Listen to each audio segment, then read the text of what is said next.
Right, welcome back to possibly the most exciting Wardle Road video that I think I've actually ever filmed. I'm down at the Colne Valley Railway today, and that is because I've been here a couple of times now and I've really enjoyed what they've got going on here, so I've become a member. And along with that, no simpler way to say it really, other than the fact that I've bought this 20-ton BR brake van.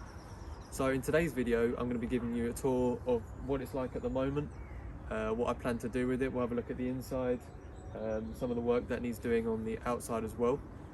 But yeah, this is a huge moment for me really. I mean, if you joined some of the live streams a few months ago or weeks ago, I talked about the fact that I started with my granddad with N gauge, and then obviously I've done a lot of double O gauge. I did O gauge in the garden for a little bit. We've done the 5-inch gauge, and we've now hopped straight over 7¼ in the others to standard gauge. And yeah, I can now say I'm the very proud owner of this BR brake van. Now the livery it's in at the moment is BR brown. It was repainted into this. Before this, it was in civil engineers grey and yellow, and then before that it was BR brown again. However, I'll put a picture up on the screen now. You should be able to see what the civil engineer livery looks like on this, and I'm tempted to go for that kind of livery, something like that. Obviously it's not going to be some crazy colours or anything. The only thing I want to do is I want to have like a Wardle Road twist to it, if you like. So either on the ducats or left hand or on the right hand side of the ducats, I want to have like a white WR or something, just to represent the channel. Yeah, other than that, hopefully you guys are going to enjoy it. I'm going to try and do these videos in smaller segments as well. So every time I come down here for the day, I'll do like a 10-15 minute video, so they'll be up there won't be a schedule as such to these uploads. But hopefully you guys enjoy this. If you do, please do hit the thumbs up, and again, any comments or feedback, please leave them below in the comment section. I will leave a link to the Colne Valley website as well if you guys do want to come and check out one of their open days. You'd be more than welcome to come down and have some train rides. But yeah, other than that, let's take a closer look at this brake van.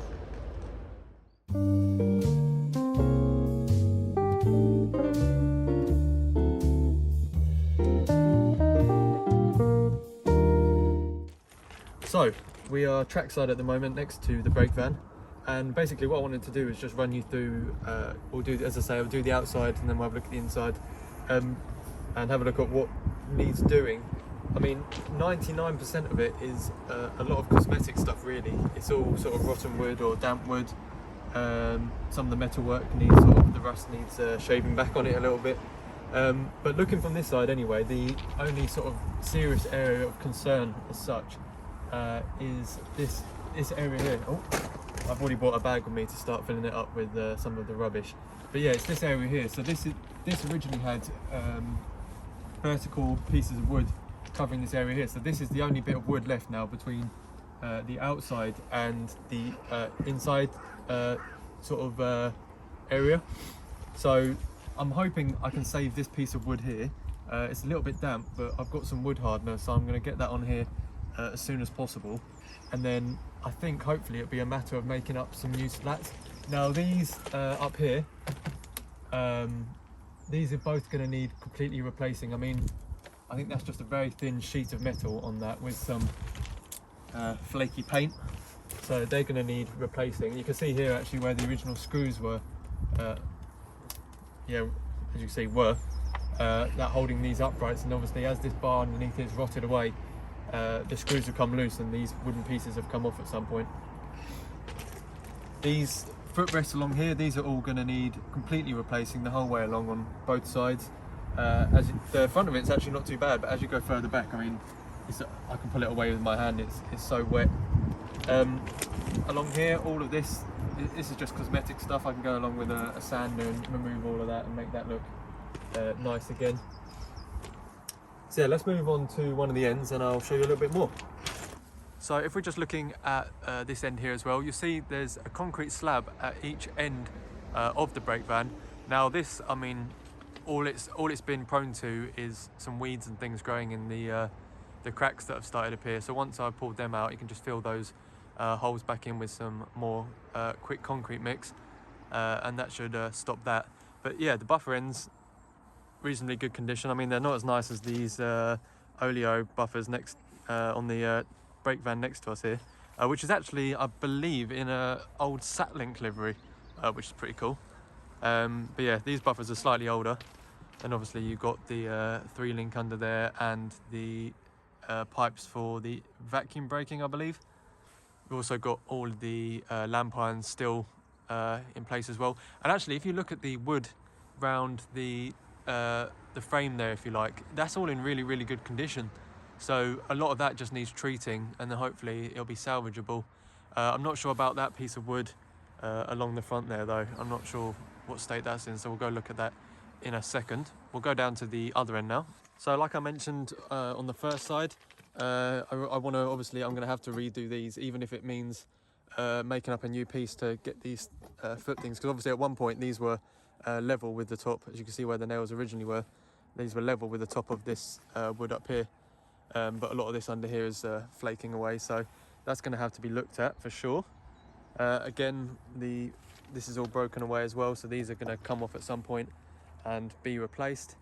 But again, if you look at the woodwork around the frame, really, really good condition still. A bit of moss and things growing on it, but that's nothing to worry about.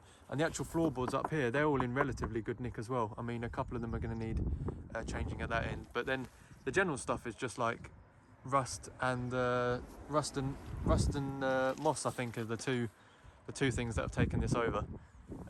Obviously all these handles will need to come off and be angle grinded back to the original metal before they're repainted. And the same on this side as well, actually. All the lamp brackets are still in place, which is good. It means I don't have to try and make any of them up. So they can just be, they can actually be angle grinded where they are, to be honest with you, and repainted. And then this metal here, same again, just sanded back to get the first layer of paint and rust off, and that can be repainted as well. Same again with this concrete slab here. It's just been taken over by some weeds and things, so that shouldn't be too much of an issue. Let's undo the latch and hopefully see inside the brake van. Oh, as I walk in there, something's dripping down. Lovely. Now, as soon as you come in here, there's a strong smell of damp, and like a really, really strong smell of damp. And you can see, obviously, over time, all the wood in here. Now, I'm hoping a lot of this is going to be able to go back to, once it's dried out, be able to be sanded back to a reasonable condition. I mean, again, like I said, from the outside, a lot of the framework is actually all right. It's just some of it's been a victim of damp. Well, most of it's been victim of damp, actually. And then obviously the main issue is similar to the other side, where those wooden vertical slats are. They're missing on that side as well. And as you can see straight outside. The brake wheel, this is completely seized up at the moment as far as I'm aware, so I've got to get in that somehow and try and make sure that moves. And then here is the lever for the vacuum brakes, and there's the gauge for it there. Then possibly my favourite bit actually is this lovely fire. Now I'm hoping this, I mean, it's a fire, so there's nothing much to it really, but the plan is, I think, to start with, is to get this fired up to a point where I can dry this whole place inside out. So once I've warmed it up in here and start drying the wood out, I'm hoping I'll be able to then make a better evaluation of what needs doing. But yeah, first of all, I'm going to clean this all out as well, and just go back as far as I can to like the bare bones, if you like, and then work from there. They've got these hangers up here as well. I'm not really sure. I'm guessing these for hanging clothes or something. I don't really know what they put on these, but they just need a little clean up as well. So that's nothing major. And then you've got this lovely little desk area here. This is all warped, so this is probably going to have to be remade. And a seated area there as well. And then the floor, which is in reasonably good condition as well. Just again, caught out by a lot of damp. So yeah, that's the inside. Let's walk back out over this edge.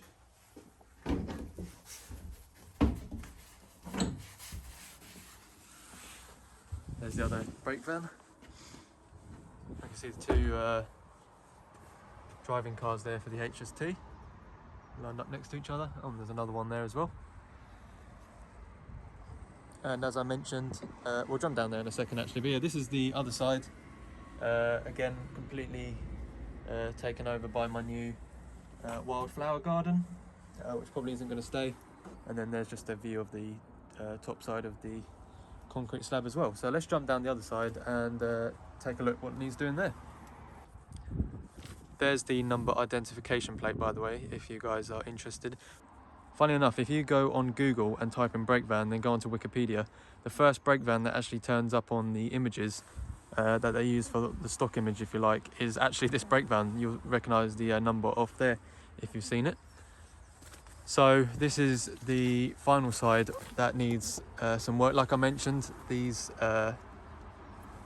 cross pieces here are going to have to be replaced as they've rotted away at the end, and obviously there's nothing holding this one up here at all, so this piece here is going to definitely be replaced. But like I said, this is all fairly structurally sound, which is really promising, because obviously the last thing you want to have to do is start completely pulling the actual body apart. So I'd much rather try and work around it than do that. And then again, got some flowers growing there, which brings us to the front here, and like the other side, nothing too fancy, just the vacuum pipes, coupling hook and buffers, and the concrete slab. So that is going to be it for episode 1. As I said, I'm going to try and keep them short and sweet, so hopefully this is around 10-15 minutes. If not, then I apologise. But yeah, if you guys want to see more of this progress, please do subscribe. As I said, I'm going to try and keep these videos as and when I do a day here, or a day's work on this here, I'll make that into a sort of 10-15 minute video. So what I'm going to do now is obviously end it here, and then the second video is going to be starting up the fire hopefully, and then clearing this out as well. So yeah, if you guys enjoyed, please do hit the thumbs up. Again, any comments are more than welcome in the comment section below. And yeah, hopefully you guys are going to enjoy this series, because I'm super excited to get stuck in here, and hopefully we'll get some videos as well of some of the running days they do here. Like I said, there will be a link to their website in the description as well, should you want to go and check that out. But yeah, other than that, I will see you all in the next one. Cheers.